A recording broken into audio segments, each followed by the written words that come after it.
Omaha's news leader, chronicling the stories and people making a difference in our community. This is KETV News Watch 7's Chronicle. Good morning and welcome to Chronicle Project Community Year in Review. I'm Rob McCartney. And I'm Julie Cornell. All year we've shown you stories of people making a difference all around the metro. From police officers engaging with kids to get them off the street, to the Papillion Man designing butterfly sculptures to beautify his community. They are all champions, trying to make a change for the better. We begin with the discussion at Goodwin's Spencer Street Barbershop on North 24th. Well, Dan Goodwin opened it in 1955, the year Rosa Parks refused to sit in the back of the bus.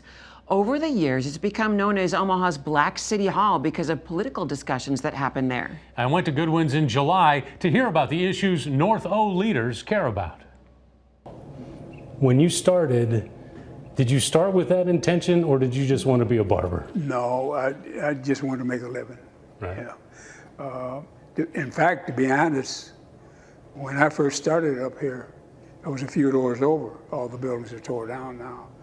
But this was predominantly a Caucasian area. Really? Now, 24th Street is at the heart of North Omaha's African American community. And so is Goodwin's Spencer Street Barbershop. Among the leaders, Dan Goodwin, his son, Dan Jr., his wife, Lavanya, and Councilman Ben Gray. We met at the North Omaha business that's had so much of North O's history happen right outside its doors. Virgil Williams, who's long dead now, he had a house over there, and the Ku Klux Klan burned the cross on his lawn. To give you an idea of what the atmosphere was at that time. That atmosphere boiled over exactly 50 years ago. June 1969, 14-year-old Vivian Strong's hanging out with friends, listening to music. They're at the Logan Fontenelle housing projects just up the street. Police are called to check out a possible burglary. Vivian gets scared, starts running, and she's shot in the back of the head and dies.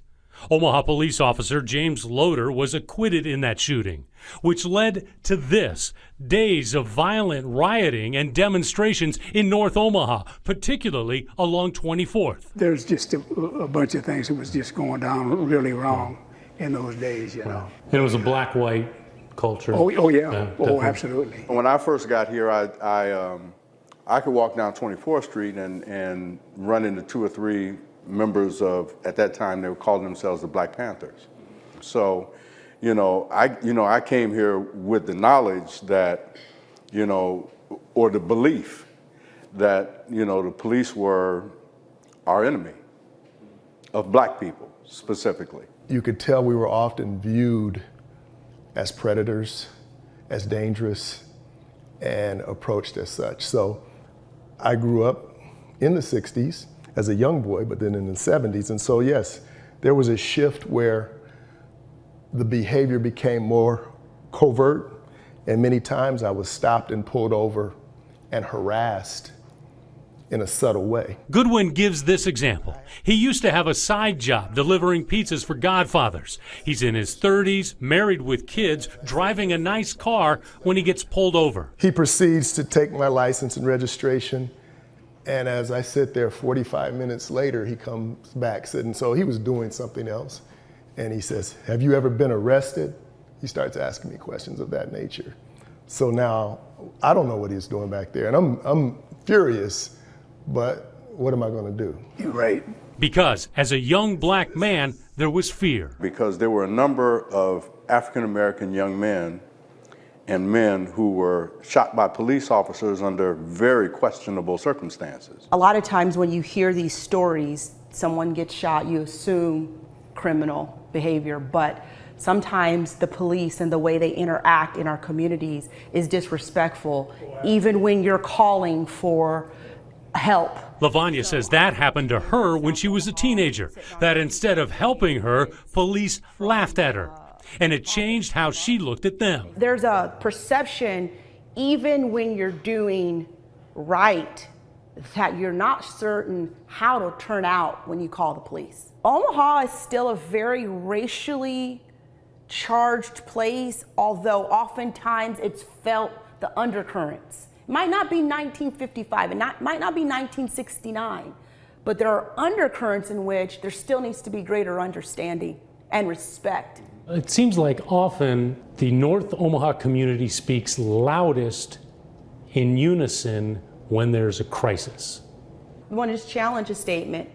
Is it that we speak loudest, or is that when people listen? I really believe, if I think about what gets attention, it's the drama.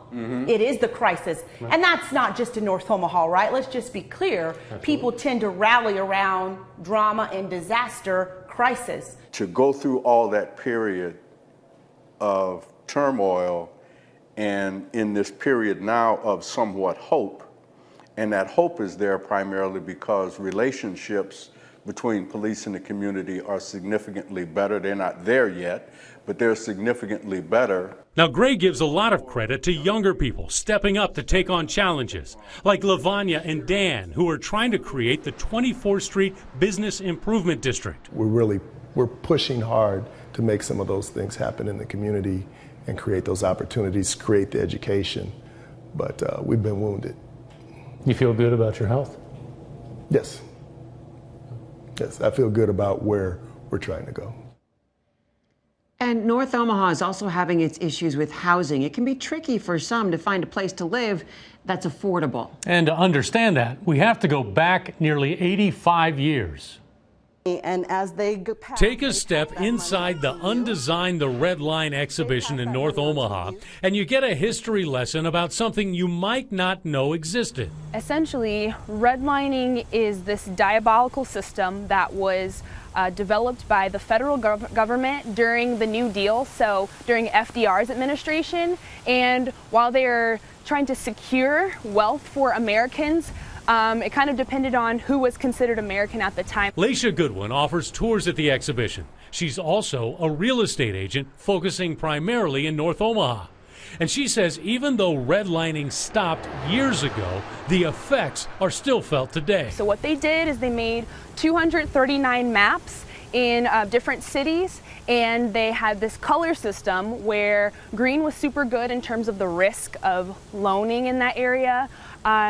Green or blue was okay, and then yellow was this area is in decline, and then red was hazardous. The goal of redlining at the time was to make it subtle. We want to make Jim Crow, we want to make discrimination subtle, because people are kind of catching on to this, but we still want to get that one last jab. So if people can recognize it, that is how we're able to eradicate its effects today. Goodwin took us on a tour of North 24th Street, showing us some of the development. What's really cool about this project that the Omaha Economic Development Corporation did is that it's bringing businesses, locally owned businesses, to the area with some of the services that people need and want, like grocery stores, restaurants, and micro businesses. And some of the underdevelopment. Once you cross Ohio, there's this visual threshold. You can see the Lake Street Jazz District is more dense, the buildings are active, and then you come north of there and you're like, whoa. And this is an area where you can see the effects of redlining, the loss of industries, the demolition of housing as they continually decline. Family Housing Advisory Services is trying to change those effects. People don't choose to live in substandard housing. It's just what they know about, what's available, what their money's able to buy and afford. We want to change that as much as we can. Teresa Hunter is the executive director and CEO of the HUD certified program. She says FHAS provides services from homelessness prevention and financial education to helping people get on the path to home ownership. If you don't have a place to live every day, I mean, it makes everything else in life a little harder. But if we can invest in those properties and invest in people, provide the education they need about home ownership and about rentals and all those things, then we can help our communities a lot more. And part of that is making a livable wage. Even when we talk about the redlining, it just makes me realize how some people just didn't have access. And that's why we do a lot of the education that we do, is because some people They said, no, you can't even, there was no reason to have the education that we have. That's why it's so critical still today. Laisha Goodwin also believes knowing the history of areas like North and South Omaha will help generations of the future. We need to understand these things. We need to understand redlining, fair housing, poverty, wealth, disparities. We need to understand that so we can identify it. Well, still ahead this morning, stories of champions within our community, including a man trying to cool things down when it's hot outside. You're watching KETV News Watch 7's Chronicle.